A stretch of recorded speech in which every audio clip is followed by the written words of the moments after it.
This is 26 CR 195, and Ms. Walsh appears out of custody. Let me just look at one thing, Ms. Walsh. Ms. Walsh, was it your hope to make an application for the Public Defender's Office? Not today. Okay. All right. Let me just check one other thing. Do we have Jamie Johnson here? Do we have Jamie Johnson here? It's just going to do the advisement for both of you at the same time.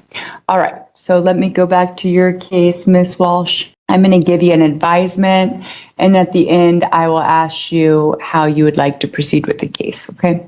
Thank you. All right. Ma'am, you need make no statement today. Any statement you make can and may be used against you. You have the right to an attorney. If you're deemed to be indigent, you have the right to request the appointment of counsel or consult with the public defender before any further proceedings are held.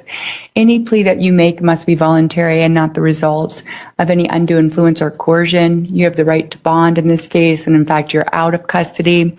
I will remind you of your bond conditions are that you're to attend all court dates, comply with the protection order, comply with monitored sobriety, shall not possess or consume alcohol or drugs, shall not commit a felony while on bond, and sign a waiver of extradition. You have a right to know the nature of the charges, and after this advisement, I'll let you know what the charges are and what the possible penalties are. You have a right to a jury trial, the right to demand and receive a preliminary hearing within a reasonable time to determine whether probable cause exists to believe that the offense or offenses charged against you were committed by you. Lastly, if you're currently serving in the U.S. Armed Forces or if you're a veteran, you may be entitled to receive mental health treatment, substance use disorder treatment, or other services as a veteran. I'm now going to pull up the complaint and let you know what the charges are and what the possible penalties are. The district attorney filed a complaint against you on July 27th, 2026, and it has 3 different offenses on it. The first offense is count 1, menacing as a class 5 felony. That count reads as follows. On or about July 4th, 2026, Vera Walsh, by any threat or physical action unlawfully, feloniously, and knowingly placed or attempted to place Tamara Keeler in fear of imminent serious bodily injury by the use of a bludgeon in violation of the Colorado Revised Statute, Section 18-3-206. If you pled guilty or were convicted of that offense, you could be sentenced to a probationary sentence with up to 90 days in the Fremont County Jail, or a community corrections sentence in the presumptive range, community corrections or Department of Corrections sentence in the presumptive range from 1 to 3 years. If you were subject to the aggravated range or enhanced range, it could be as high as 6 years. Count 2 and count 3 charge you with a class 1 misdemeanor. So I'm going to read those counts to you, and the penalties will be the same. Count 2, harassment, says on or about July 4th, 2026, Vera Walsh, with intent to harass, annoy, or alarm Tamara Keeler, unlawfully struck, shoved, kicked, touched, or subjected the victim to physical contact in violation of the Colorado Revised Statute 18-9-1111A. Count 3, harassment is a class 1 misdemeanor, reads as follows. On or about July 4th, 2026, Vera Walsh, with intent to harass, annoy, or alarm Christopher Hennon, unlawfully struck, shoved, kicked, touched, or subjected the victim to physical contact in violation of the Colorado Revised Statute 18-9-111, subsection 1A. The class 1 misdemeanors could carry a probationary sentence with up to 60 days in the Fremont County Jail, or a jail sentence up to 365 days. And that is in both of those counts. Ma'am, would you like time to hire an attorney or complete the application for a public defender? No, Your Honor. Okay. I'm so sorry. Good morning, Your Honor. Let me just ask you, because court. let me just ask you one thing. I don't want you to say anything that could harm your case. If you're interested in communicating with the district attorney, I'll give you time to do that. If you wanted to make any admissions, we'd set it for a different date. So right now, I just don't want you to say anything that could harm your case. I understand that. I'm so sorry. I can't see very well. I just have a brief statement. I just don't want you to say anything that could harm your case. Okay. I identify as the beneficiary and sole trustee of the all caps name Vera Lee Walsh, and I would like to make a statement, a brief statement. I don't want you to say anything about the facts of your case. Are you going to tell me something about the case itself? For the protection and security of all parties involved, I have submitted evidence of this individual's compliance to sobriety monitoring as you have requested. I have completed one UA and have another today. I must complete by 4 p.m. on this day, July 29th, 2026. I greatly look forward to seeing everyone again at the next scheduled hearing or deposition.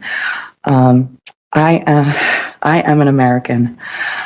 And I have a constitutional right, and that right shall not be infringed. And I believe that there is some sedition regarding this case. And I am asking the courts not to infringe upon these rights that I have, because that's not nice. So I would like to invoke Article 6, Section 2 and claim infringement. Okay. Let me ask you how you'd like to proceed with the case. Do you want time to speak with counsel or time to apply for an attorney from the public defender's office? I would just like to know when the next time you would like me to appear it would be. I have to know whether or not you want to represent yourself or you'd like time to speak Represent to myself. counsel. Okay. I'm going to go over an advisement. All right, ma'am. Do you understand that you have the right to be represented by an attorney throughout these proceedings? Yes. Okay. Do you understand that if you cannot afford an attorney, that one will be provided to you free of charge if you qualify as indigent? I would like to decline that. Okay. But I'm just asking if you understand that.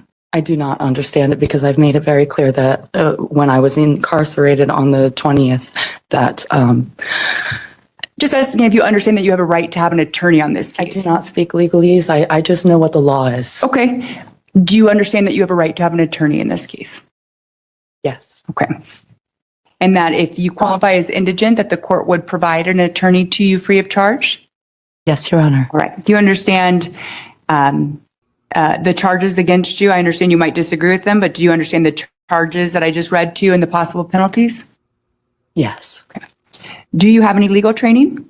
Just my elective in high school, which was constitutional rights of the individual. Okay. How far have you gone in school?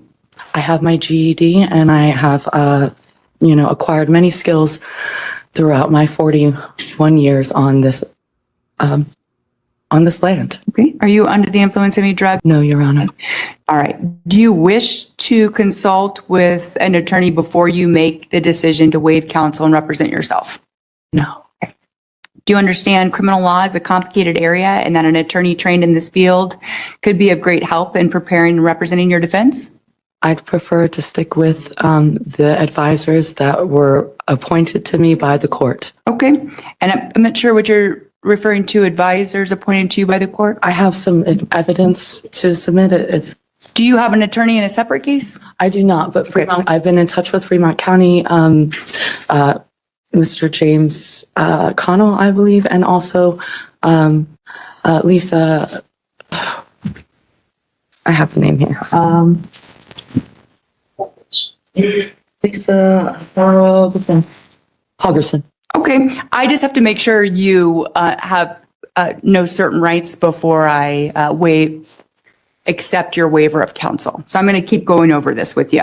Do you understand criminal law is a complicated area and that an attorney trained in this field could be of great help in preparing and representing your defense? I do. All right. Do you understand that you have a right to remain silent and that anything you say can be used against you in court? I do. All right. Let's see, you should understand you have a right to represent yourself, but by doing so, you take a great risk of not properly presenting your case. Do you understand that? Yes. Do you understand you have a right to confront the witnesses against you and to cross-examine them? Yes, ma'am. All right. Do you understand that you have a right to have witnesses you choose compelled to appear and testify on your behalf? All right. And Ms. Walsh, is it your decision today to waive your right to counsel and represent yourself? Yes. The court will find that Ms. Walsh has made a voluntary, knowing, and intelligent waiver of a right to counsel. Ms. Walsh, just let you know at any time if you would like the assistance of counsel on this case, all you have to do is ask, okay? Thank you so You much. certainly can hire your own counsel as well. I can do a couple things in setting your next court date. If you'd like time to communicate with the district attorney, I'll give you time to do that. If you'd want to enter a not guilty plea, I'd send your case up to the trial court to do that. Would you like time to communicate with the district attorney? I would just like to finish the 30 days before we proceed.